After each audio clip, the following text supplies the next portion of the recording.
इसमें शंकर बैठ गए, जिस दिन इसमें देवादिदेव महादेव विराजमान हो गए, जिस दिन इसमें राम नाम, कृष्ण नाम, शिव नाम अंदर भरा गया, जिस दिन इसमें शिव महापुराण की कथा इस खाली मन के अंदर भरा गई, फिर किसी की सामर्थ्यता नहीं कि कोई आपके मन से, कोई आपके दिल से खेल ले। जिसका दिल परमात्मा की भक्ति से भरा रहता है, उस पे कोई लात नहीं मार सकता, क्योंकि वो भरा हुआ है, मन भरा हुआ है, चित्त भरा हुआ है, उसे कौन लात मारे? कौन लात मारे? मान लो अगर गलत संगति में पहुंच भी गए हो तो फिर पाली को छूकर वापिस आओ। यहां कथा के पंडाल के अंदर जगह बिल्कुल नहीं है, रत्ती भर भी,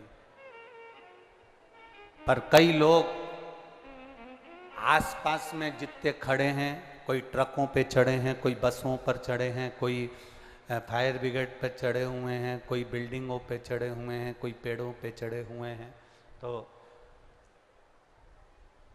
हम तो कहेंगे चैनल वालों को भी कि इन लोगों का भी दर्शन आप अवश्य कराया करो जितना बन सके, क्योंकि ये लोग बहुत दूर दूर बैठे हैं और भाव से कथा का रस तत्व ग्रहण कर रहे हैं, भाव से। ये कोई सहज है? तो विश्वास, दृढ़ता, भरोसा, श्रद्धा, ये आपके भीतर है। कई लोग बाउंड्रियों पर खड़े हुए हैं, अर्थात तुम चिंता मत करना, तुम यहां तक आ गए हो, भले तुम्हें पंडाल में बैठने की जगह नहीं मिले, पर तुम पाली छूकर जा रहे हो, मतलब ये निश्चित है कि तुम्हारा कार्य सिद्ध है, तुम पहुंचे हो वहां, तुम पहुंचे हो, तुम वहां तक पहुंचे हो। बोल बम का नारा है, शिव तत्व की प्राप्ति हो, जाओ। हम मना नहीं करते कि आप किसी के साथ नहीं रहो, पर इतना जरूर रहो कि उसके अंदर हमें मिलना नहीं, उसमें हमें घुलना नहीं, हमें उससे दूर हटना। देवादिदेव महादेव भगवान शंकर सुगंधा को रेणुका के साथ कथा श्रवण कर, ब्राह्मण के शरीर का कोढ़ का रोग समाप्त हो गया।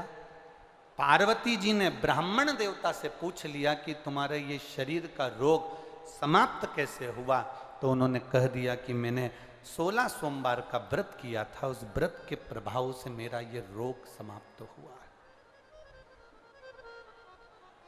उस व्रत के प्रभाव।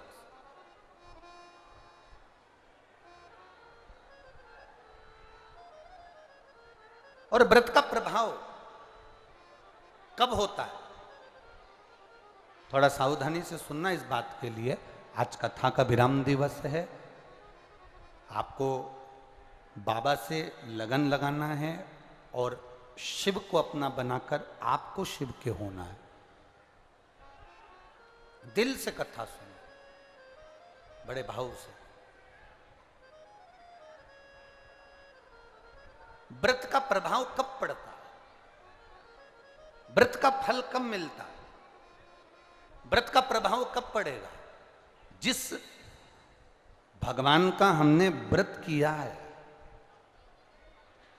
जिस भगवान का हमने उपास किया है, हम हर 2 मिनट में, 1 मिनट में, 1 क्षण में हम उस परमात्मा को याद करते रहें जिसका व्रत है। 21,600 श्वास मनुष्य के शरीर से प्रतिदिन निकलती है। कितनी श्वास? 21,600 श्वास मनुष्य के शरीर से प्रतिदिन निकलती है। 3.5 करोड़ रोम छिद्र ये मनुष्य के शरीर में है और 21,600 श्वास प्रतिदिन निकल रही है। इस श्वास के निकलने का केवल एक कारण है कि इन श्वास में आप अपने घर का कार्य करिए, परिवार का कार्य करिए, रिश्तों का कार्य करिए, मना नहीं, पर 21,600 श्वास में से कोई श्वास एक ऐसी बना लो जिस श्वास में हम परमात्मा का नाम ले लें, बस पूरी श्वास शुद्ध हो सके, पूरी श्वास।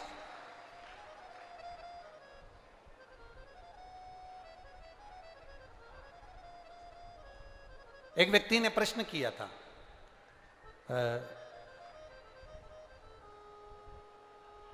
जिस दिन शोभा यात्रा निकल रही थी तो 3-4 लड़के लोगों ने एक पत्र दिया था। उस पत्र में नीचे लिखा था कि गुरुजी हमारा एक प्रश्न है। उस प्रश्न में जब शोभा यात्रा की गाड़ी पर उन्होंने पत्र दिया, उसमें एक पत्र में एक लाइन लिखी हुई थी, गुरुजी हमारा एक प्रश्न है कि 24 घंटे में हम, आप कहते हो कि 1 मिनट भी अगर भगवान का भजन कर लिया तो बहुत है, तो क्या 1 मिनट भजन करने पर 24 घंटे का पुण्य प्राप्त हो जाता है क्या? हम उनसे इतना सा कहना चाहेंगे, हमारे यहाँ का शास्त्रों का, वेदों का, हमारे शास्त्रों का विधान है, भंडारे में इतनी सारी नुक्ति बनती है, भंडारे में इतना सारी पूड़ी बनती है, भंडारे में इतनी सारी सब्जी बनती है, क्या वो पूरी की पूरी सब्जी उठकर, पूरी की पूरी पूड़ी उठकर, पूरी की पूरी नुक्ति उठकर क्या भगवान के सामने जाती है? जम के बोलो जरा, नहीं जाती।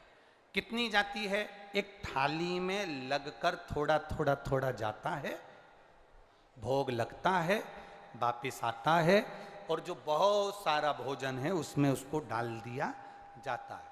उसी तरह 24 घंटे अगर आप भजन नहीं कर सकते, 1 मिनट अगर आपने भजन करा और उसमें आपने थोड़ा सा पुण्य कमा लिया, तो आपका वो पुण्य 24 घंटे के उस तबेले में डाल दिया जाता है, जिससे सब वो पुण्यमय हो जाए। 1 मिनट का पुण्य आपका जीवन सवार हो। शास्त्र कहते हैं 24 घंटे भगवान का भजन करो। कोई करता है क्या? अरे बोलो तो जम के, कौन करे? तो शास्त्रों ने किया 24 घंटे भगवान का भजन नहीं कर सकते तो कम से कम 12 घंटे करो। 12 घंटे अगर भगवान का भजन नहीं कर सकते तो कम से कम 6 घंटे भगवान का भजन जरूर करो। 6 घंटे नहीं कर सकते तो कम से कम तुम 3 घंटे भगवान का भजन, बोलो बोलो जम के बोलो, करो। 3 घंटा नहीं कर पाओ तो कम से कम 1.5 घंटा भगवान का भजन, बोलो जम के बोलो जरा, करो। 1.5 घंटा अगर भगवान का भजन नहीं कर पाओ तो आधा घंटा भगवान का भजन करो। आधा घंटा नहीं कर पाओ तो 15 मिनट करो। 15 मिनट नहीं कर सकते तो कम से कम 5 मिनट भगवान का भजन करो। 5 मिनट नहीं कर सकते तो कम से कम 2 मिनट भगवान का भजन करो। 2 मिनट नहीं कर सकते तो कम से कम 1 मिनट भगवान का भजन करो। और 1 मिनट भी अगर भजन नहीं कर सकते तो चुल्लू भर पानी में डूब मरो।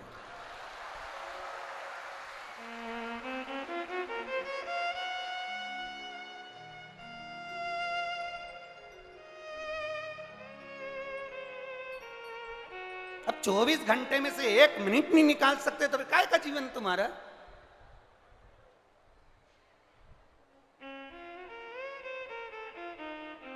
बेकार जीवन।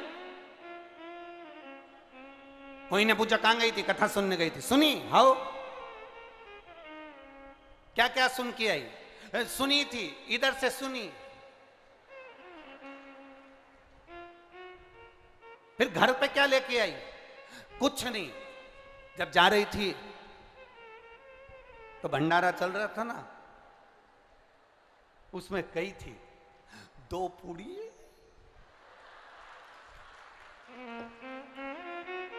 भगवान जाने माताएं वो झोली कैसी बनाती हैं, आज तक मैं नहीं सीख पाया। ऐसा उनका कुछ पल्लू मल्लू ऐसा रहता है, पिन मिन टच रहती है और ऐसा पल्लू मल्लू डाल के भगवान जाने वो झोली कैसी बनाती है, ऐसी कैसी झोली। इतने में भैया फिर तो यार भैया,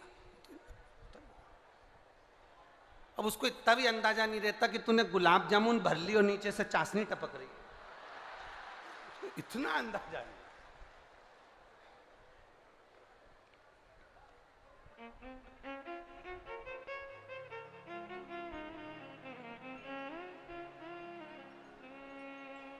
कमलनाथ जी को बहुत बहुत साधुवाद। आपको दुनिया में हम लोग कथा करते हैं, भंडारे चलते हैं, पर इतने तरह का पकवान पहला भंडारा है जहां पर रोज नया नया पकवान बना है भक्तों के लिए। बहुत बहुत साधुवाद। ये शिव तत्व है, इसी को कहे शंकर का तत्व। अब वो बर लिए उसमें देव देव जरा देव, अब उसमें रख, केवल फलाहार कर लेना, साबूदाने की खिचड़ी खा लेना, साबूदाने की खीर बनाकर खा लेना, या चिप्स तल कर खा लेना, या पापड़ तल कर खा लेना, या कुछ बनाकर खा लेना, इसको उपवास या इसको व्रत नहीं कहा। व्रत का मतलब क्या होता है? व्रत का मूल तत्व क्या है? व्रत का मतलब है कि जिसका आप उपवास कर रहे हो, जिस देवता का आप व्रत कर रहे हो, उसको हर 2 मिनट में, हर मिनट में, हर क्षण में उसको याद किया जाए।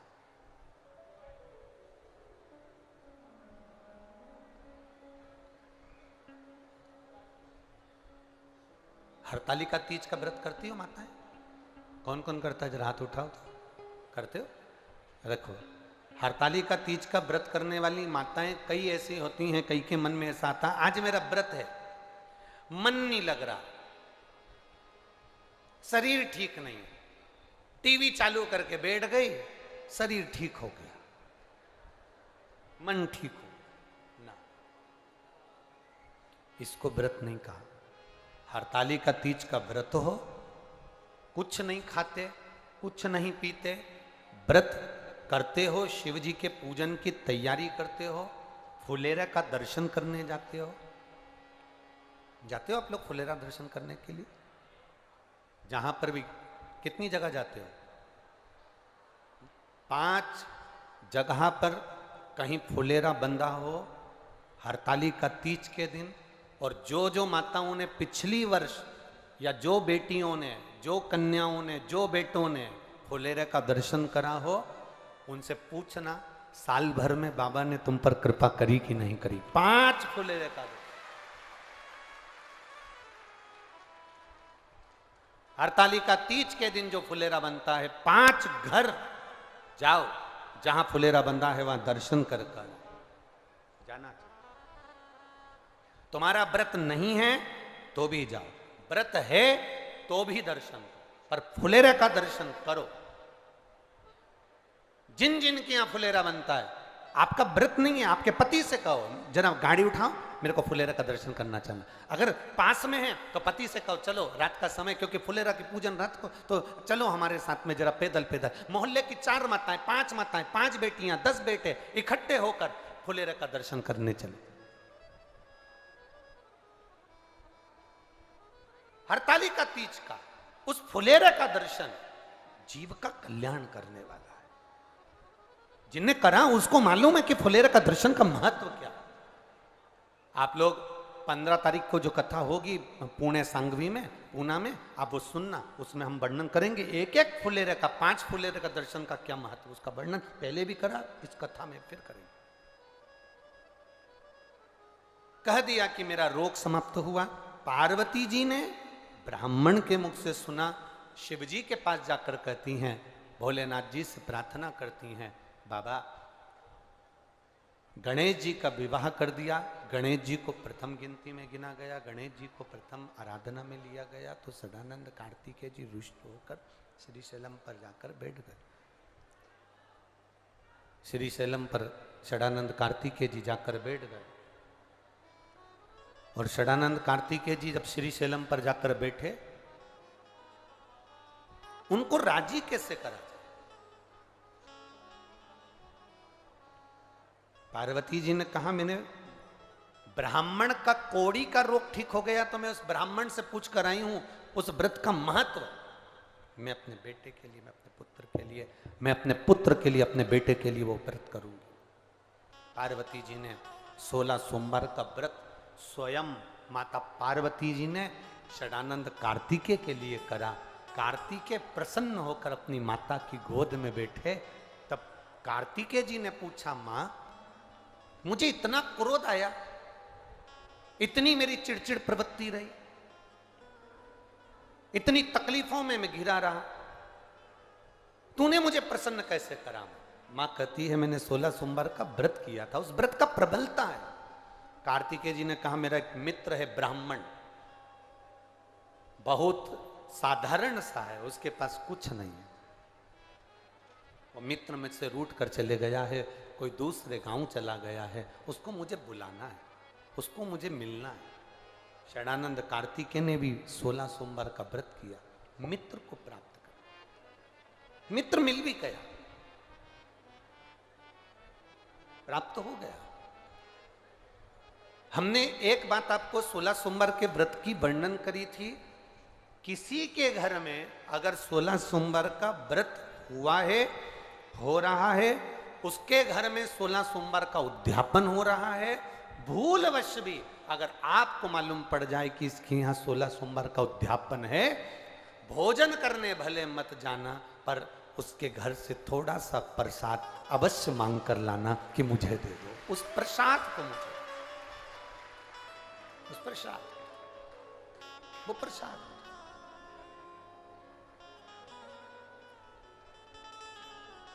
वो प्रसाद मुझे दिया, थोड़ा सा दे दे, और केवल एक अंजलि में नहीं, भले वो इतना सा प्रसाद दे, पर अंजलि दोनों होना चाहिए। भैया थोड़ा सा इस प्रसाद का भाव दीजिए, थोड़ा सा सुख मिलेगा, इस प्रसाद का भाव दीजिए।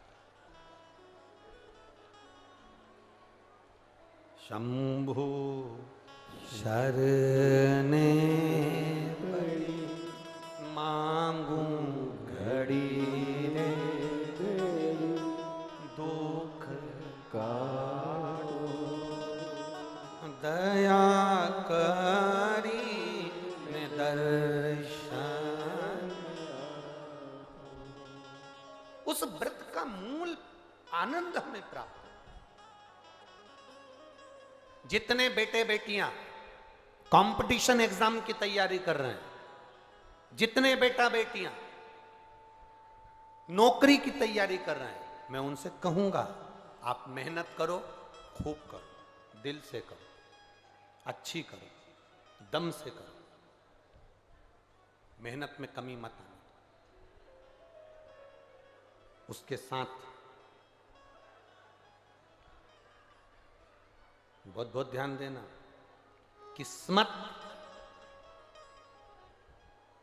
किस्मत मौका देती है, किस्मत जम के बोलो मौका देती है, और हमारी मेहनत चौका लगा देती है।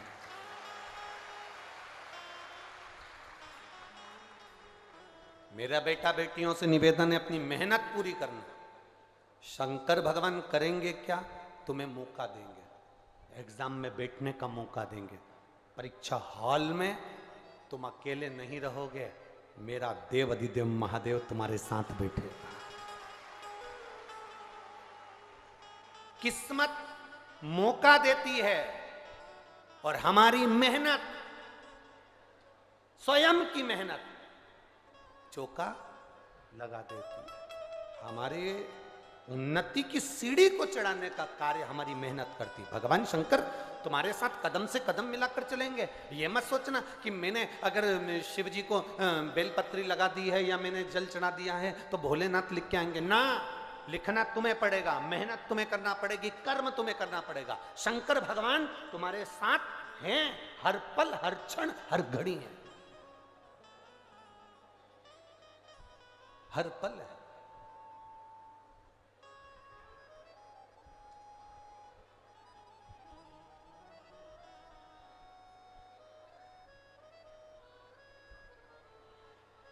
यहां पे कथा सुनने के लिए कोई टीचर लोग बैठे हैं क्या?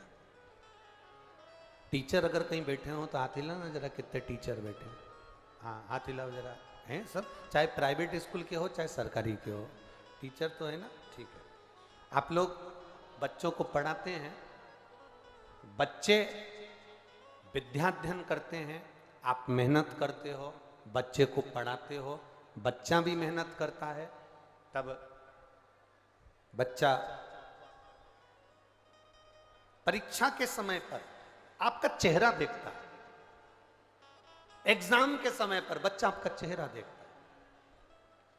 तो टीचर क्या कहते हैं, देख तो चिंता मत कर, मेहनत कर, अच्छी मेहनत कर, टेंशन मत ले, मेहनत अच्छी कर, पढ़ाई अच्छी कर, बाकी के सब परमात्मा पर छोड़ और तू अच्छी मेहनत कर कर जो लिखेगा लिख। तेरा हाथ चलना चाहिए, तेरी बुद्धि चलना चाहिए, तेरी कलम चलना चाहिए, बाकी का रिजल्ट फिर उसके हाथ में है, वो देगा।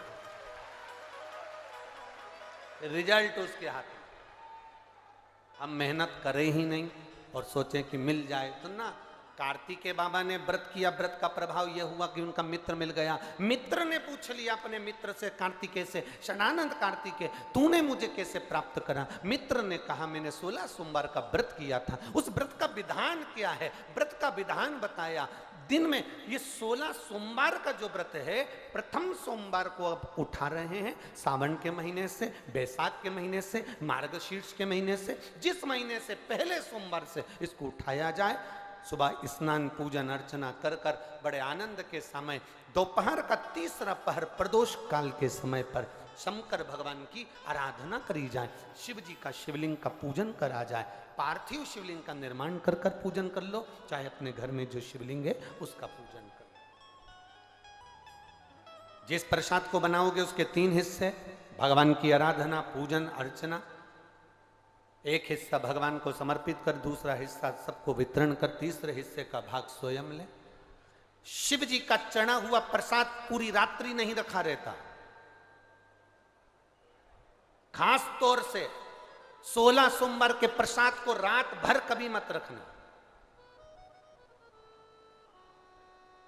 हम 7 दिन जो बेलपत्र यहां से आप लोगों को, कई लोगों को देते हैं, 7 दिन में 5 दिन 4 दिन जो बेलपत्र आपको मिलती है, तो ये बेलपत्र हम उससे कहते हैं रात भर नहीं रखना है। इसको मिले, तुम्हारे शरीर में कष्ट है, रोग है, बीमारी है, बड़े से बड़ा रोग है, लीवर किडनी कैंसर तक का रोग है, तुम्हें जो बेलपत्री दी गई है उस बेलपत्री को तुम इसी पंडाल में कहीं ना कहीं बैठकर उसको खाकर बाबा की रज को अपने हृदय से लगाकर कह कर जाना, बाबा मुझे ये रोग है, समाप्त आप करना। जब 3 दिन कथा का बस केवल जो आखिरी दिन होता है, विराम का दिन होता है, वो बेलपत्री नहीं खाई जाती, उस बेलपत्री को तो रखा जाता है। बाकी के जो बाकी के दिन की बेलपत्र होती है उसको खाते हैं।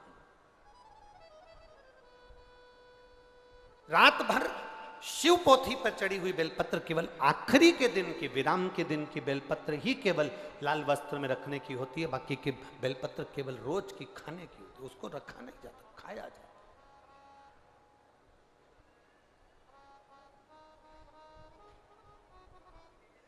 उसको प्राप्त किया।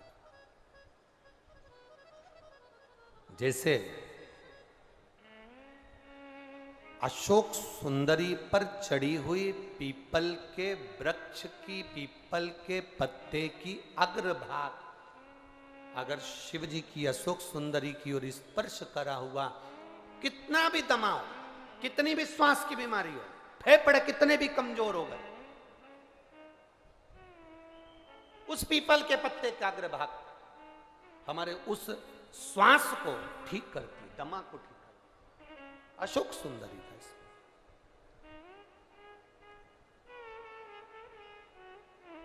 बेलपत्री। अब ब्राह्मण ने पूछा कि तुमने मुझे प्राप्त कैसे करा? का बता दिया, ऐसा ऐसा व्रत है, उसको करो। 17वें व्रत में इसका उद्यापन कर दो। उद्यापन होगा वही प्रदोष काल में, शाम के समय, ठीक है। मान लो 17वें में नहीं कर पाए तो अगला जब तुम्हारे को अच्छा महसूस हो तब करो, पर व्रत का उद्यापन जरूरी है, ठीक है। ब्राह्मण ने सुना, एक पराये गांव में वो व्रत करता करता पहुंच गया। वहां के राजा की लड़की की शादी हो रही थी, राजा ने स्वयंवर रचा था। एक हथनी के सूंड में माला दे दी थी। ये हथनी जिसके गले में माला पहनाएगी, विवाह उसी के साथ बेटी का होगा। वो हथनी कौन थी? हथनी कौन थी?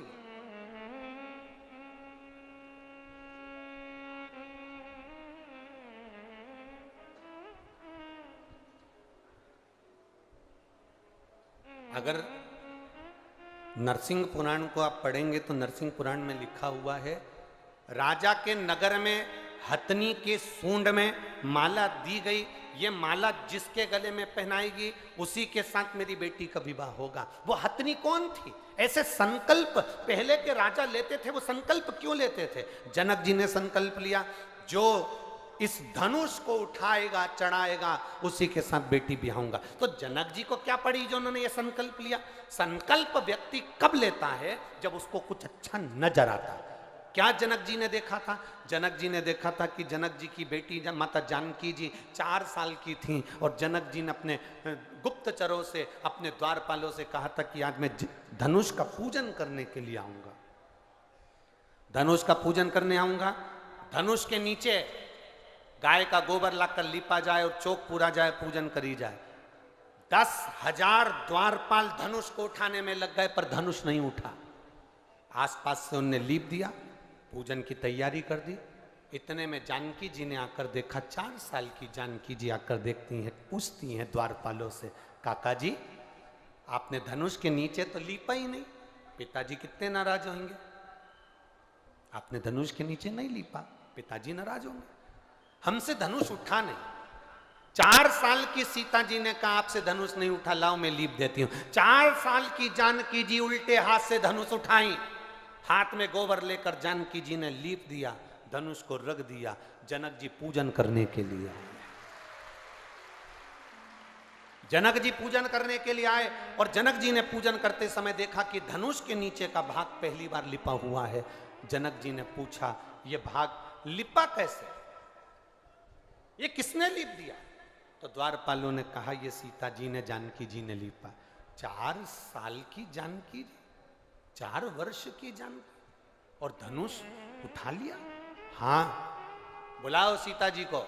जानकी जी को बुलाया गया और जानकी जी को बुलाकर पूछा गया, बोलो जानकी ये धनुष कैसे उड़ गया? सीता जी ने अपने उल्टे हाथ से धनुष उठाकर सीधे हाथ से लीप कर बता दिया। जैसे लीप कर बताया, जनक जी ने संकल्प ले लिया, मेरी बेटी का विवाह मैं उसके साथ करूंगा जो सीधे हाथ से धनुष उठाएगा, चढ़ाएगा, तोड़ देगा, बेटी उसी के साथ ब्याह दूंगा। जैसे जनक जी ने संकल्प लिया था, वैसे ही शिव महापुराण की कथा कर रही है। एक राजा ने संकल्प लिया कि हथनी जिसके गले में माला पहनाएगी, बेटी का विवाह उसके साथ करूंगा। ये हथनी है कौन? नरसिंह पुराण कहती है, ये कौन हथनी? कहा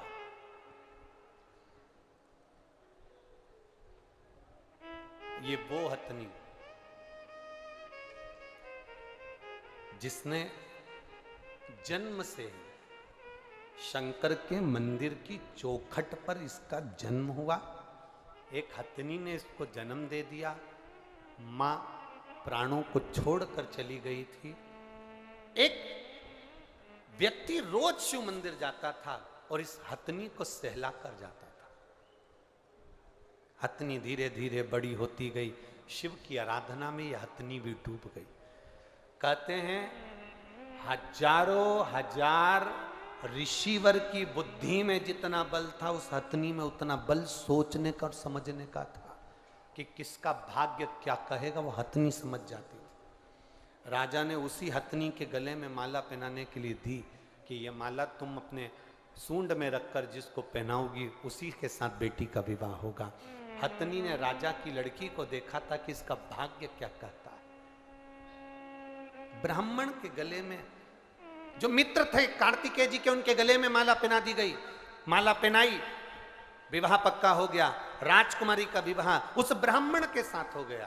ब्राह्मण साधारण नहीं दिया, माला पहनने के बाद उसको एक नगर का राजपाट प्राप्त हो गया, जिस नगर का राजा उसको देकर चले गए। शिव क्या करते हैं? कई लोग कहते हैं शंकर भगवान करते क्या, शिव जी करते क्या? हम कहते हैं शंकर भगवान का केवल एक ही काम है, जो लिखा विधाता ने तुम्हारी किस्मत में, जो दुख विधाता ने लिखा, शिव जी का एक काम है, तुम जब शंकर भगवान के शिवलिंग पर जल चढ़ाते हो तो शिवलिंग पर जो चंदन लगा रहता है वो जल चढ़ाने से धुल जाता है। जब तुम शिवजी पे जल चढ़ाते हो तो चंदन धुलता है, श्रृंगार धुलता है। उसी तरह शंकर जी पे जल चढ़ाते समय वो जल तुम्हारे भी दुख को धो देता है, दुख को धो। रोज रोज किसी के यहां जाओगे ना तो तुम्हारी इज्जत घट जाती है। घटती है कि बढ़ती है? बोलो बोलो, जम के बोलो जरा। घटती है। रोज रोज किसी के दरवाजे पर जाओगे तो इज्जत घटेगी, पर रोज रोज महादेव के दरवाजे पर जाओगे तो इज्जत बढ़ेगी।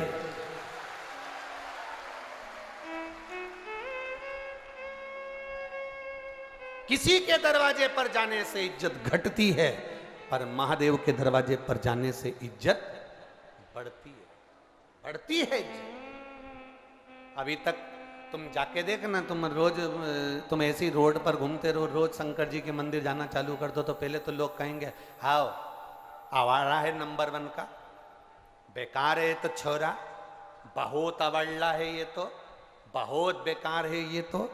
छोरे को बेचारे को जो देखो वो एक ही बात के, तो अवल्ला है, ये तो ऐसा है, ये तो वैसा है। और वही छोरा जब रोज शंकर जी के मंदिर जाए और शंकर जी का श्रृंगार करे, शिव जी पे जल चढ़ाए, त्रिपुंड लगा के जब मंदिर से आए तो धीरे धीरे लोगों का कहने का तरीका बदल जाएगा। भैया ये तो रोज मंदिर जाता है, शंकर जी का भगत है, नंबर 1 का भगत। भगत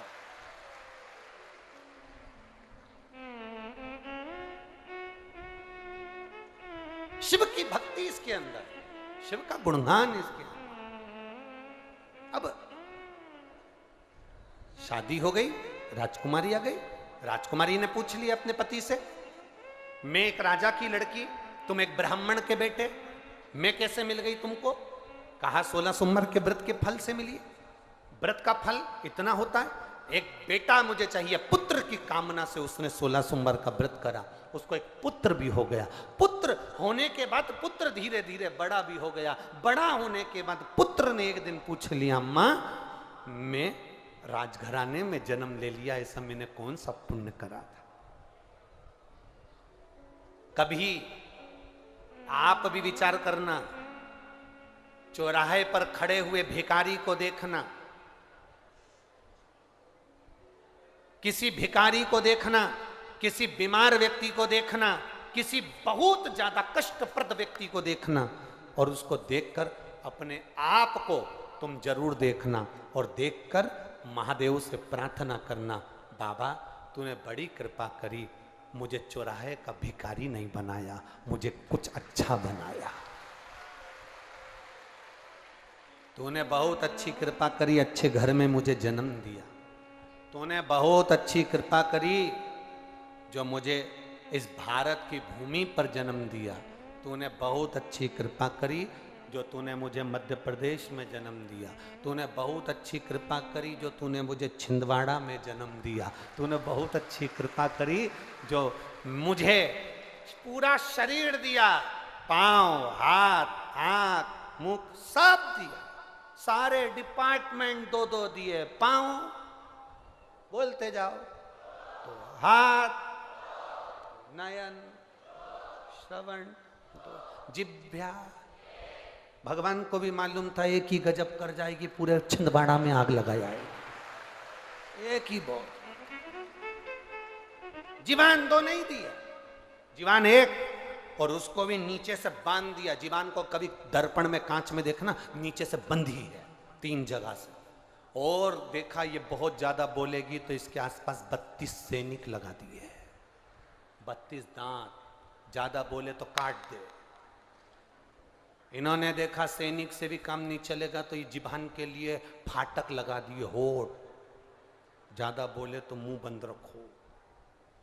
पर ये जिबान इतनी एबली, पूरे मोहल्ले में कहीं का इतना एबला नहीं होगा जितनी जिबान एबली, इतनी एबली। एक दिन इस जीवान ने दांतों से कहा, तुम मेरे 32 भाई हो, ए 32 भाई, तुम मेरा ध्यान रखना। जीवान ने दांतों से कहा 32 भाई मेरा ध्यान रखना, तुम मुझे काट मत देना। 32 भाइयों ने कहा बेन तेरी सौगंध खाते हम तुझे नहीं काटेंगे, पर तू हमारा ध्यान रखना, किसी से आड़ी टेढ़ी मत किए देना, नहीं तो 32 एक बार में निपट जाएगा। एक बार हम ध्यान रखें, पर तू भी हमारा ध्यान। बड़ी मुश्किल से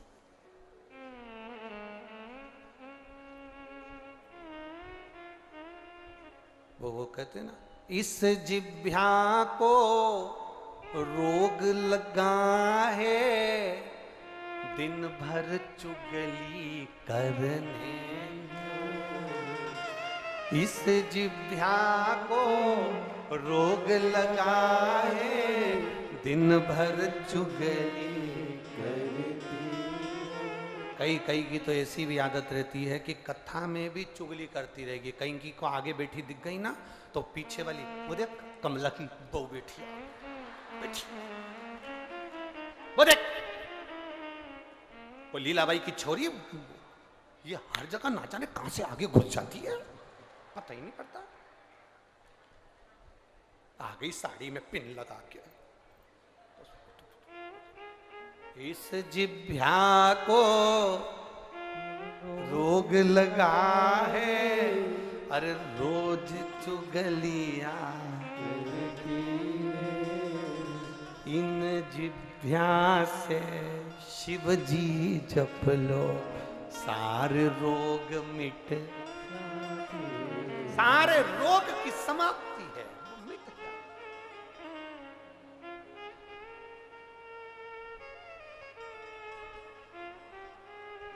सब मिट। आप जितना भजन में चित्त लगाओगे उतनी आनंद की अनुभूति आपके भीतर होती चली जाएगी, उतना सुख अपनी जिंदगी में मिलता चले जाएगा। क्या करा जाए? बेटे ने पूछा मुझे क्या करना चाहिए। मेरी जन्म अच्छे घर में अगर तुम्हारा जन्म हो जाए, अच्छा घर मालूम है कैसा होता है?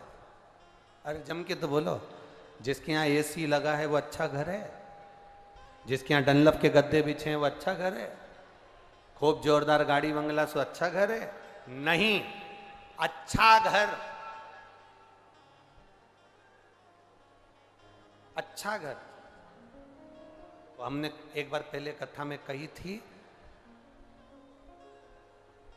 मकान बनाओ मना नहीं है, घर बनाओ मना नहीं है, पर घर अच्छा बनाने के लिए दो अच्छे होना चाहिए।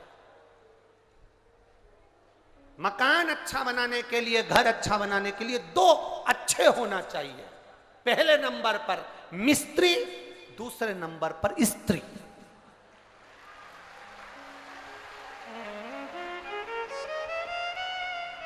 अगर ये दो अच्छे हैं तो तुम्हारा घर अच्छा है। मिस्त्री थोड़ी सी भी मिस्टेक कर देगा तो बाथरूम में पानी भरा की भरा ही रहेगा, झाड़ू लगा लगा के निकालना पड़ेगा, वाइपर से निकालना पड़ेगा। मिस्त्री गड़बड़ होगा तो दीवार में सिड़न आ जाएगी, मिस्त्री गड़बड़ होगा तो खिड़की में से पानी अंदर घुस जाएगा। और अगर स्त्री थोड़ी भी अगर गड़बड़ निकली गई तो तू दुकान छोड़ के घर कभी नहीं आएगा, ये निश्चित है। घर अच्छा बनाने के लिए दो जरूरी है, एक मिस्त्री और दूसरी स्त्री। स्त्री अच्छी हो और मिस्त्री थोड़ा बहुत गड़बड़ भी होगा तो चल जाएगा। मकान अपना है पर ये जगदम्बा अच्छी होना चाहिए, नहीं तो दिन भर चंद्र घंटा बनकर ये ठीक जरूर। नहीं तो रोज सुबेरे से लेके शाम तक आरती गाते रहोगे, अम्बे तू है जगदम्बे जय हो छिंदवाड़ा वाली, हम सब उतारे तेरी आरती। तेरे घर के बच्चों पे भीड़ पड़ गई,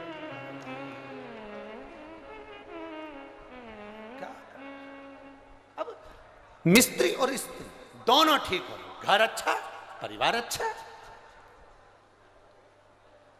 अच्छे घर में अगर जन्म हो जाए, अच्छा घर से मतलब ये नहीं कि फ्रिज ने, कूलर ने, वॉशिंग मशीन ये नहीं, ये ने वो, कुछ नहीं, झोपड़े में भी रहो तो बस जहां जिसके साथ रह रहे हो, परिवार में जितने लोग रह रहे हैं, सबका दिल अगर खुश है, सास भी प्रसन्न, बहू भी प्रसन्न, बेटा भी प्रसन्न, नाती पंती सब प्रसन्न है, तो झोपड़े में भी सुख है। यहाँ कई लोग बैठे होंगे जिनके घर में पहले मेहमान आते थे तो एक ही 2 कमरे का तो मकान होता था, उसी में दरी बिछा के, गद्दा बिछा के और सो जाते थे। पहले तो कई माताएं तो ऐसी भी हैं जिनके घर में रुई के गद्दे नहीं होते थे, तो टाट का गद्दा सिल के उस पे साड़ी की खोल चढ़ा के उस पे सो जाते। मेहमान एक हॉल के अंदर सारे मेहमान, जो आता था वहीं रहता, जो आता वहीं सोता। धीरे धीरे तुमने सोचा मकान छोटा पड़ता, मकान बड़ा कर लिया, जितना बड़ा मकान होते चले गया, मन छोटा होते चले गया। अब बड़ी बहू सोचती है कि हमारे मेहमान हम झेल लेंगे, छोटी बहू अपने मेहमान, सास के मेहमान सास झेले। आज के ज़माने में मकान तो बड़ा हो गया, मेहमान अगर घर में आते हैं तो बड़ी बहू अपना कमरा छोड़ के नहीं आती, छोटी अपना कमरा छोड़ के नहीं आती, बेचारी सास धीरे धीरे जाके 2 गिलास पानी लाकर पिला देती है, मेहमान को वो झेल ले। मेहमान पूछते भी हैं बड़ी बहू नहीं दिख रही, अब उसको कौन के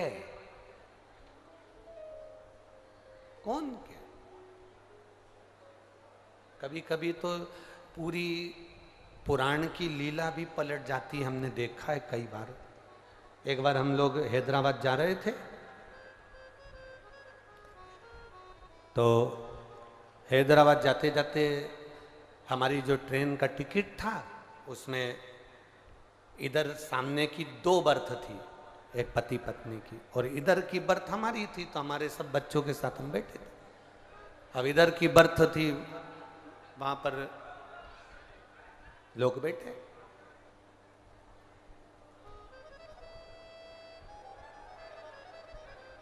थोड़ी देर बाद वहां पर एक नागपुर से कुछ लड़के चढ़ गए, और लड़के चढ़े, और लड़के ने चढ़ते से देखा कि महाराज तो धोती पहन के बैठे हैं, तो उन्होंने पूछा आप कथा करते हो? हमने कहा आप कथा करते हो? बहुत पहले की बात है, 15-20 साल पहले। आप कथा करते हो? हाँ। लड़कियां भी थी उन लड़कों के साथ, नागपुर के बच्चे थे, थोड़ा उन्होंने कहा ठिठोली कर ले महाराज जी से। फिर कहा आप कथा करते हो? हमने कहा नहीं, कथा करने वाले के 2 सींग होते हैं। इतने में लड़कियां हंसकर कही महाराज जी आपको बुरा लग गया। हमने कहा हमको बुरा नहीं लगा, हमारा एक क्वेश्चन है, आप उसको सॉल्व कर सकते हैं? हमने कहा क्या क्वेश्चन है बताओ। तो उन्होंने कहा हमारा क्वेश्चन ये है कि भगवान ने हाथ दिए, पाँव दिए, सब दिया, पर भगवान ने जो ये कान दिए भगवान ने तो सुनाई तो ये 2 छेदों से देता है, फिर भगवान ने ये क्यों बनाया? जब सुनाई तो छेदों से देता है, अपन कोई शोर होता है तो ऐसे कानों में उंगली डाल लेते हैं, शोर बंद हो जाता है, फिर भगवान ने ये क्यों बनाया? हमने कहा इतना सा प्रश्न तुम्हारे प्रोफेसर से पूछ लेते जिस कॉलेज में पढ़ते। नहीं आप बताओ भगवान ने ये क्यों बनाया? हमने कहा देख बेटा, भगवान का नाम चतुर नारायण है, उसको मालूम है जब तेरा बुढ़ापा आएगा तो चश्मे का स्टैंड कहां से लाएगा, उसको मालूम है। अब रोज रोज बुढ़ापे में तू चश्मा बांधेगा और छोड़ेगा तो नहीं, इसलिए भगवान ने ये चश्मा रखने के लिए स्टैंड दिया, यहाँ रख ले।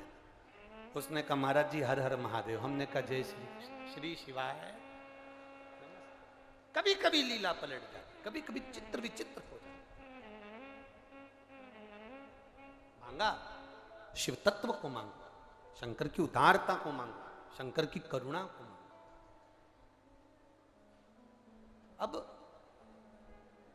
अच्छे घर में जन्म लेना का मतलब ये नहीं कि बहुत गाड़ी बंगला जमीन जायदाद सोना चांदी पीतांबर हीरा मोती सब हो। अच्छे घर में जन्म लेने से मतलब है घर में जितने सदस्य रह रहे हैं वो एक दूसरे का आदर करें, सम्मान करें और सब मिलकर कभी कभी एक साथ बैठकर भगवान का भजन करें तो समझ लो वो अच्छा घर है, वो अच्छा घर है जहां हम रह रहे।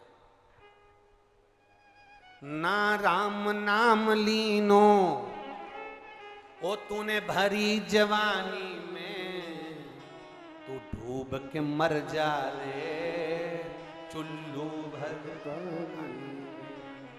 ये जिसके यहां भगवत स्मरण होता हो, भजन होता हो, वो घर घर आनंद।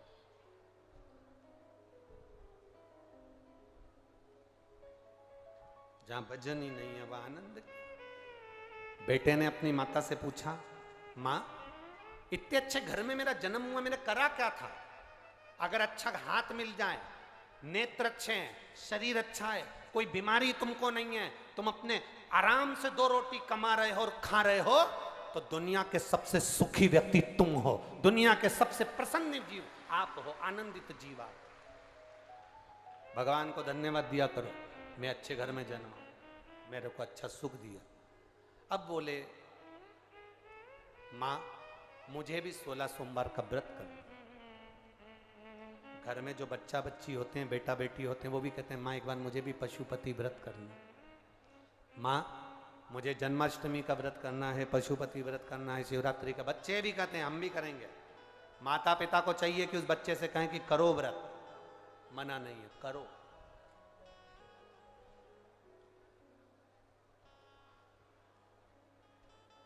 करो व्रत, व्रत करने में मना नहीं। बेटे ने व्रत करना प्रारंभ करा, नियम बना लिया व्रत का नियम। एक बार की बात है, बेटे ने जब व्रत किया, व्रत करते करते दूसरे नगर के राजा ने अपनी बेटी, इकलौती बेटी के लिए लड़का ढूंढने भेजा। तो ये युवराज, ये लड़का मिला, जिसको देखकर अपनी बेटी का विवाह कर दिया। बुजुर्ग राजा के पास में कोई नहीं था संभालने के लिए, तो पूरा राज ठाट इसको दे दिया। रानी ने अपने पति से पूछा कि मेरी शादी तुम्हारे साथ में हुई, तुमने पुण्य कौन सा करा था? उसने कहा मैंने केवल 16 सोमवार का व्रत किया, उसके सिवाय कुछ नहीं किया। उसका पुण्य इतना प्रबल है? हाँ। इतना प्रबल? हाँ। अभी भी तुम व्रत करते हो? हाँ। 16 सोमवार? हाँ। एक बार 16 सोमवार का व्रत का कार्य था, पति ने अपनी पत्नी से कह दिया कि पूजन का सामान लाकर दे दो। शिव महापुराण की कथा यहां तक वर्णन करती है, पशुपति व्रत करो तो अपने हाथ से प्रसाद बनाओ, पशुपति व्रत करो तो अपने हाथ से थाली लगाओ। शंकर भगवान की हरतालिका तीज का व्रत करो, चाहे पशुपति व्रत करो, चाहे शिवरात्रि का व्रत करो, अपने हाथ से पूजन की थाली लगाना चाहिए, जमाना चाहिए, अपने हाथ से पूजन की थाली को तैयार करना चाहिए। दिया बाती सब अपने हाथ से, अपने हाथ। और आज हम कहने में पीछे नहीं हटेंगे, एक बात जरूर आपसे कहेंगे, अगर आप स्वीकार करेंगे तो। पशुपति व्रत करने वाली माताओं से निवेदन है, आप जो मंदिर में 6 दिए लेकर जाती हो, उस 6 दिए में जो बत्ती बनाकर ले जाती हो, वो बत्ती बाजार की बनी होने की अपेक्षा रुई से अपने हाथ से बनाकर लेकर जाना। फिर पशुपति व्रत का फल मिले कि ना मिले बताना जरूर।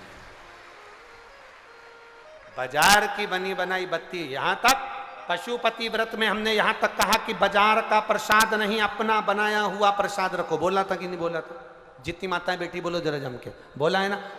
अपने मीठे चावल बना लो, हलवा बना लो, खीर बना लो, जो 3 हिस्से कर सको वो बना, अपने हाथ से सिद्ध करो।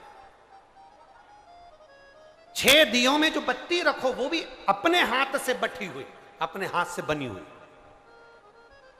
बाजार की रखोगे, फल कितना मिल रहा है हमको नहीं मालूम, पर एक बार इस शिव महापुराण के कहने से अपने हाथ से रुई को बटकर बत्ती बनाकर 6 दिए में रखकर प्रसाद रखकर पशुपति नाथ का व्रत जब करो, 6 दिए जमीन पर रखकर, 5 दिए प्रज्वलित कर कर, 1 दिया जो बिना जला है उसको थाली में रखकर, प्रसाद का 1 हिस्सा वापिस लेकर जब अपने दरवाजे पर दिया लगाओ, अपनी हाथ से बनी हुई बत्ती 5 मंदिर में, 1 अपने दरवाजे पर जब तुम लगाओगे, उसका जो फल मिलेगा आपको सोच से परे होगा, उसका एक आनंद ही दूसरा।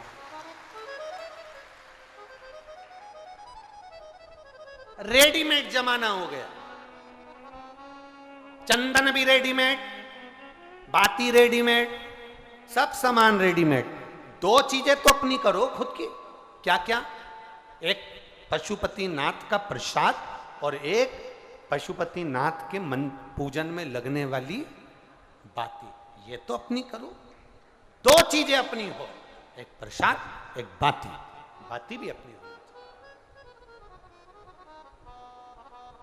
बाती अपनी हो। कितना सुंदर प्रसंग है। स्कंद पुराण का यह प्रसंग आपने पहले भी सुना होगा। एक बुढ़िया के घर में बच्चे नहीं हुए, एक बुढ़िया के घर में उसके बेटे के यहां संतान नहीं हुई, पोते का मुंह नहीं देखा उसने, दुखी रहती थी, सबको गाली देती थी, सारे देवताओं को गाली देती थी, संतों को गाली देती थी, सबको गाली।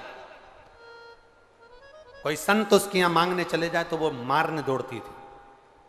बुढ़िया एक दिन पोछा लगा रही थी, एक संत उसके यहां मांगने के लिए आ गए। बुढ़िया ने पोछा लगाते लगाते वो पोछा ही उठा के संत को फेंक के मार दिया। ले, ये रख ले। पोछा लगाने का पोछा फेंक कर मारा। उस पोछे को संत ने उठाया, धोया, धुलवाया, धुलवा कर उस पोछे को धुलवाने के बाद उसकी जो चिंदी थी उसको मट कर दिया लगा दिया। आज मालूम नहीं था संत को कि शिवरात्रि है, मालूम नहीं पड़ पाया, उसने बस दिया लगा दिया। भगवान के आगे नहीं, बस प्रकाश करने के लिए उसने दिया लगाया था। जिस झोपड़े में रहता था वहां शिवलिंग था, वहीं पर दिया लगाकर बैठ गया। इतने में बाबा देवाधिदेव महादेव ने कहा, सुनो संत देव, जिस स्त्री ने तुमको ये पोता दिया, हमारे यहां पोछने वाले को पोता कहते हैं, जिस स्त्री ने ये पोछा, ये पोता दिया, उसका दिया कपड़ा मेरे सामने प्रकाश करा है, इसलिए मैं उसके घर में पोता देता हूं। ये पोते का प्रमाण, मैं पोता दे रहा हूं उसके घर। एक पोछे का कपड़ा भी हमको फल दे जाता है। अपने हाथ से आप लोगों ने पशुपति व्रत करे हो और आपको लगता है कि मैंने व्रत करे थे, मेरा काम नहीं हुआ, एक बार अपने हाथ से बाती को मट कर भगवान के सामने 5 पशुपति व्रत कर कर देखिए। रानी से कहा कि मेरा पूजन का सामान भेज देना। अपने हाथ से हरताली का तीज की पूजन की तैयारी करो, अपने हाथ से फुलेरे का स्मरण करो, अपने हाथ से पूजन का साहित्य तैयार करो, अपने हाथ। अब संतान, अब यहां उसने अपनी रानी से कहा मुझे सामान ला दो। रानी ने नौकरानी के हाथ, दासी के हाथ सामान भेज दिया पूजन का। आकाशवाणी हो गई, तेरी रानी ने शिव का अपमान कर दिया, इसको बाहर निकाल दिया गया। दर बतर ठोकर खाती रही। शिव का आप भजन करो ना करो, रानी केवल नौकरानी के हाथ, दासी के हाथ सामान भेज देती, चल जाता। रानी ने गलती कौन सी करी?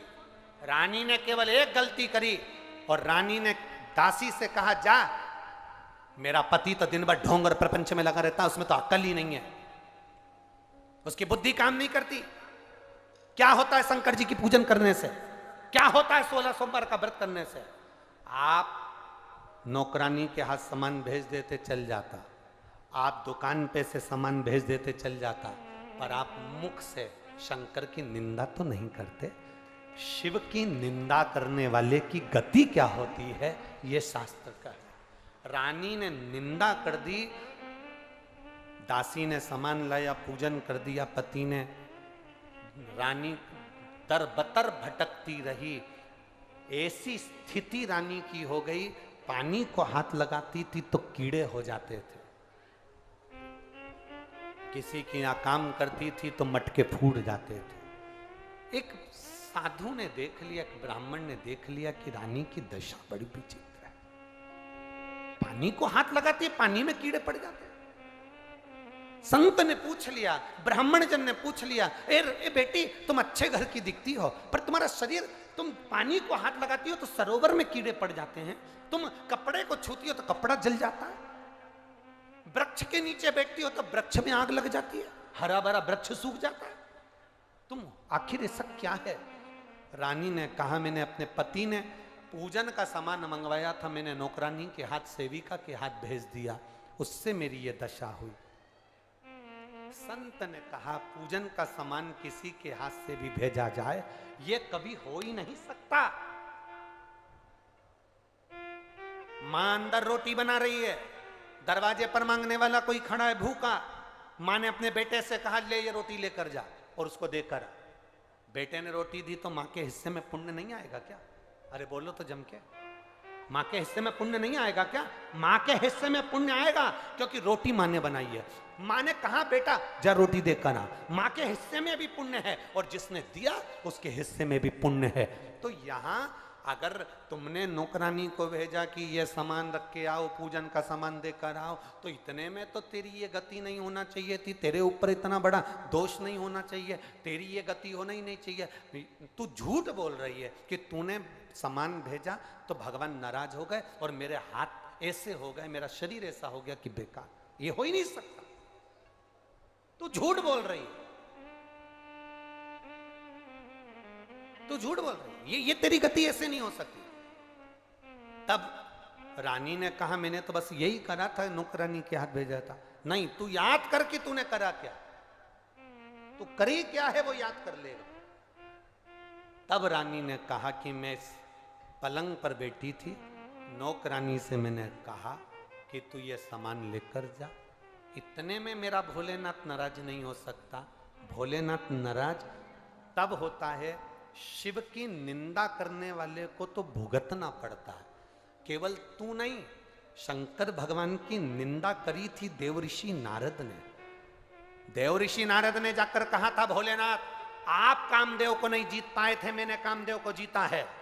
शंकर भगवान की निंदा नामदेव उसने नारद ने करी, और शंकर भगवान की निंदा नारद ने करी तो शिवजी ने कहा, नारद तुमने ये बात मुझसे कह दी, पर नारायण से जाकर मत कहना कि तुम ये शब्द मत बोलना कि तुम काम को जीते। नारद जी ने जाकर भगवान विष्णु से कह दिया, नारायण जिस कामदेव को भोलेनाथ नहीं जीत पाए उस कामदेव को मैंने जीता है। शंकर भगवान जिसको नहीं जीत पाए उसको मैंने जीता है। भगवान विष्णु की आंख से आंसू बह गए। लक्ष्मी जी ने पूछा, तुम रो रहे हो, क्यों रो रहे हो? भगवान कहते हैं, नारद जी ने निंदा कर दी शंकर जी की, मैंने निंदा सुन ली शंकर जी की, इसलिए ये नारद का सिर तो जाएगा पर मेरा भी सिर कटेगा, ये निश्चित है। वही हुआ, नारद को बंदर का मुंह लगा, रामचरितमानस में लिखा है, और भगवान विष्णु ने शंकर की निंदा सुनी थी इसलिए उनका सिर कटा, तो घोड़े का मुंह लगा, हयग्रीव अवतार हुआ शंकर भगवान विष्णु। शिव की निंदा करने वाला और शिव की निंदा सुनने वाला, ये दोनों महापापी की गिनती में आते हैं। शंकर की निंदा कभी ना सुनो, शंकर की निंदा कभी ना करो, शिव भक्त की निंदा कभी ना करो। शिव भक्त की कभी निंदा नहीं होना, शंकर की निंदा नहीं। गलत कर दिया तूने, तू याद कर तूने कुछ गलती करी होगी। इतने में रानी ने कहा, मैंने गलती केवल एक करी है कि मैंने कह दिया था मेरा पति तो ये ढोंग प्रपंच में लगा रहता है। क्या होगा शंकर जी को जल चढ़ाने से, क्या मिलेगा शिव जी को जल चढ़ाने से, क्या मिलेगा 16 सोमवार व्रत करने से? मैंने थोड़ी सी निंदा कर दी थी। संत ने कहा, निंदा निंदा होती है, थोड़ी और बड़ी नहीं, इसलिए तू भुगत रही है। अब एक काम कर, शंकर की तू आराधना कर, जो तेरा पति व्रत करता था वो तू कर। रानी ने व्रत करना प्रारंभ करा, रानी ठीक हुई, पति को याद आई, पति उसको लेने के लिए आया और फिर वापिस राशि ठाट सिंहासन पर बैठ गए दोनों। फिर जब हम कथा में पहुंचते हैं जब हम सत्संग में पहुंचते हैं, जब हम कहीं मंदिर में पहुंचते हैं, तो हमारा जो पाप है वो मंदिर में ही, सत्संग में ही, भजन में ही, कथा में ही छूट जाता है और हमारे भीतर पुण्य प्रकट होकर हम अपने घर की ओर चले जाते। पुण्य प्रकट हो। आप जहां बैठे हुए हो, आप आए हो भगवान की भक्ति को धारण करने के लिए, आप आए हो भगवान का भजन करने के लिए, यहां से क्या लेकर जा रहे हैं? कोई आपसे कहे कि कहाँ गई थी, तो आप कह सकते हो कि जी जैसे अपने छिंदवाड़ा में रोड के किनारे किनारे बहुत सारे ब्यूटी पार्लर बने हुए हैं, उस ब्यूटी पार्लर में,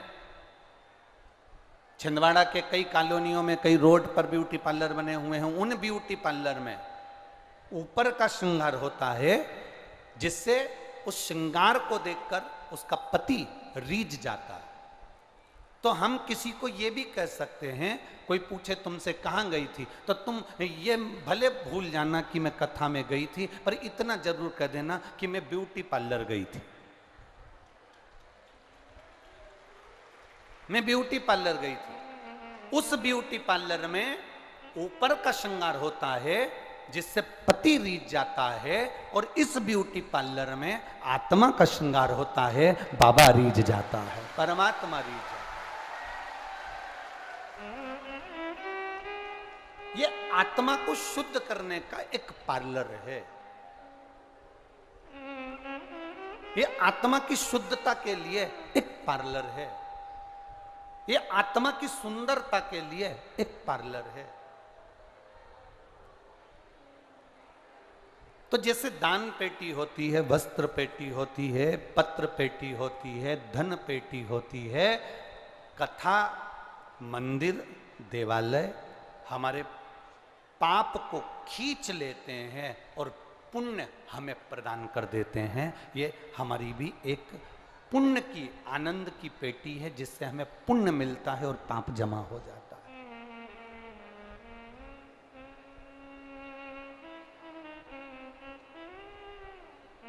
कल कथापन श्रवण कर रहे थे, सुगंधा पीपल के वृक्ष के नीचे बैठे हुए एक बुजुर्ग बाबा से 16 सोमवार के व्रत की कथा सुन रही है। पिपलेश्वर महादेव से कथा सुन रही है। और कोई भी शिवालय, कोई भी देवालय साधारण नहीं होता। और छिंदवाड़ा की तो पवित्र भूमि ऐसी भूमि है जहां पर छोटे मोटे शिवालय नहीं, इस छिंदवाड़ा की भूमि पर हमको कोई कह रहा था कि गुरुजी, माननीय कमलनाथ जी ने छिंदवाड़ा के चारों तरफ कम से कम, अगर एक रोड से हम निकलें तो 55 किलोमीटर के छिंदवाड़ा के पूरे क्षेत्र को घूम सकते हैं, ऐसी रोड का निर्माण किया है।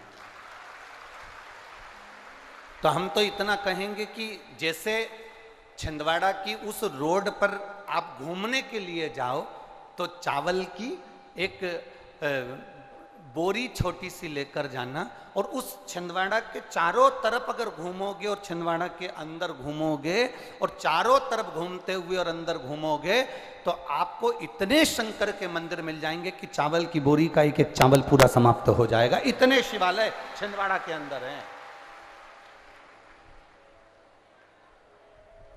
और सब प्राचीन। मेहगांव में स्थित है 900 वर्ष पुराना अर्धनारीश्वर शिवलिंग, अर्धनारीश्वर मंदिर, फिर पतालेश्वर मंदिर, फिर बड़ा महादेव, फिर भूरा भगत, छोटा महादेव, जामई, दादा धुनी वाले मंदिर, अचल कुंड सहित अनेक प्रसिद्ध मंदिर छिंदवाड़ा की इस पवित्र भूमि पर आप जा सकते हो, दर्शन कर सकते हो। पवित्र भूमि। ये तो कुछ मंदिरों का नाम हमने स्मरण किया, परंतु बाकी के मंदिरों के भी नाम अपार। आप छिंदवाड़ा की पवित्र भूमि में घूमेंगे, आपको शिवालय शिवालय शिवालय शिवालय मिल जाएंगे। संपूर्ण जगह पर शंकर का दर्शन होगा।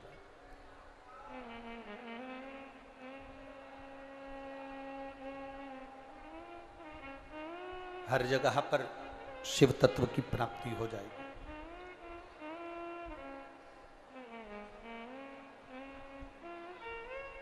माननीय कमलनाथ जी, एक बात कहना चाहेंगे। हमसे कई मीडिया वाले प्रश्न करते हैं कि आपने सारी दुनिया में श्रीमद् भागवत होती है, सारी दुनिया में राम कथा होती है, सारी दुनिया में गीता जी होती है। जिस समय हमने शिव पुराण चालू करी थी उस समय शिव पुराण नहीं होती थी। तो लोगों ने प्रश्न किया कि आपने शिव पुराण क्यों चालू करा?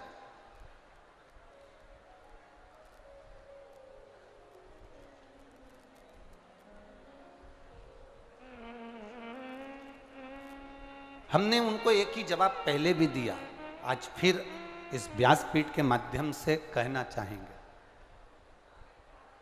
जिस समय हमने कथा चालू करी शिव पुराण की, उस समय हमने देखा मंदिर बहुत बड़े,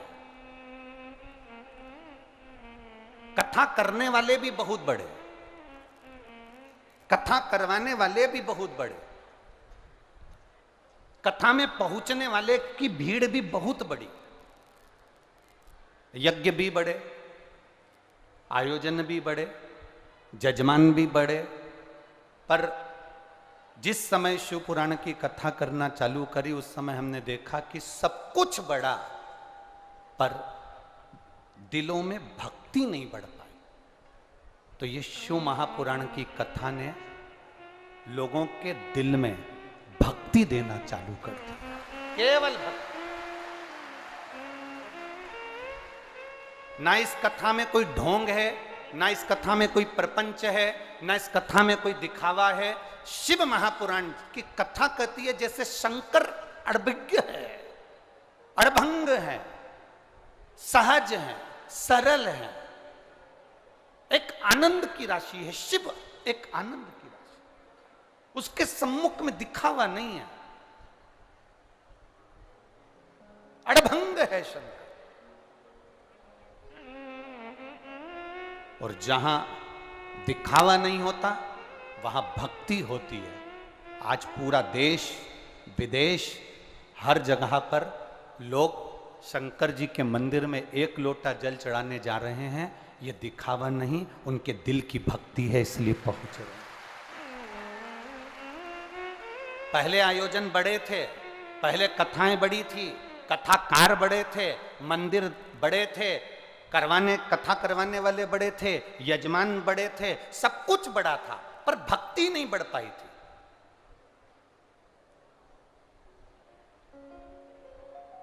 मंदिर सूने पड़े रहते थे।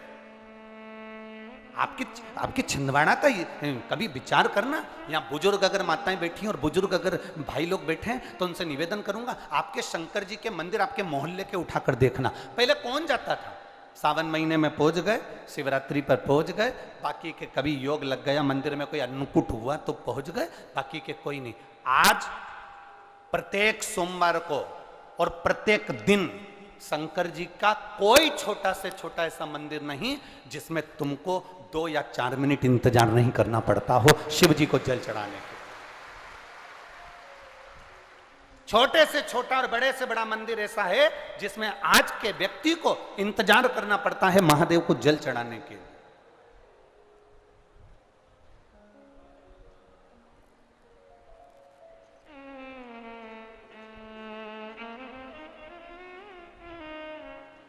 सब मंदिरों में सफाई करने वाले को ढूंढा जाता है, पर महादेव के मंदिर में सफाई करने वाले को भी नहीं ढूंढना पड़ता, वो खुद आता है और कर चले जाता है स्वयं।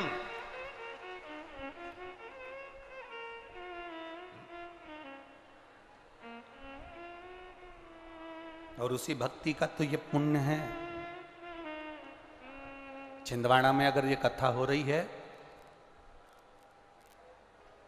माननीय कमलनाथ जी ने, माननीय नकुलनाथ जी ने इस कथा को इंदौर में इस कथा को बुक किया। साल भर की बात हो गई, साल भर से ज़्यादा की बात हो गई लगभग। और इस कथा को इतनी सरलता से माननीय कमलनाथ जी लेने के लिए आए थे कि बस बैठकर चरणों में उन्होंने एक ही बात कही थी, गुरुजी हमारे छिंदवाड़ा में लोग अब शिव जी के मंदिर बहुत जाते हैं, हमारा